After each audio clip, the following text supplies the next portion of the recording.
Hello everyone, मैं advocate Shashi सारबार से। आज हम बात करते हैं लोक अदालत के बारे में। कई बारी क्या होता है कि केस काफ़ी सालों तक चलते रहते हैं और दोनों पार्टियां परेशान हो जाती है, केस करने वाले भी और केस भुगतने वाले भी दोनों।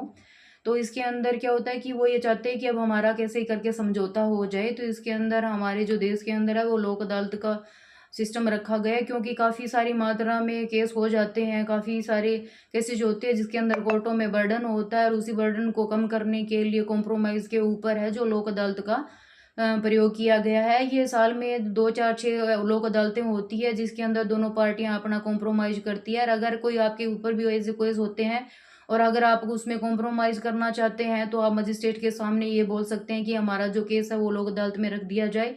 इसके अंदर एक बेनिफिट और होता है कि जो कोर्ट फीस होती है, जो केस करने वाला होता है उसकी वो कोर्ट फीस वापस मिल जाती है।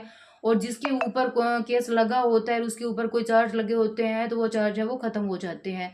अगर आप लोक अदालत में केस लग भी जाता है और अगर आप इसके अंदर नहीं कॉम्प्रोमाइज़ करना चाहते हैं, आपका मन बदल गया है, तो उसमें भी कोई प्रॉब्लम नहीं होती है, क्योंकि वो कोर्ट के अंदर आपका केस चलता ही रहता है।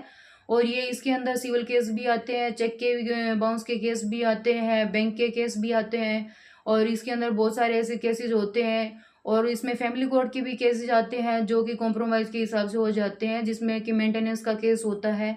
और अगर उसके अंदर वाइफ ये चाहती है कि मैं तो ये कॉम्प्रोमाइज़ कर लिया है और मैं दोबारा इसके अंदर क्या करूँ, तो आप इसके अंदर अपील भी कर सकते हैं, जिसके अंदर ये दोबारा से भी केसेस हो सकता है। तो ये होते हैं लोक अदालत के काफ़ी सारे बेनिफिट्स भी होते हैं।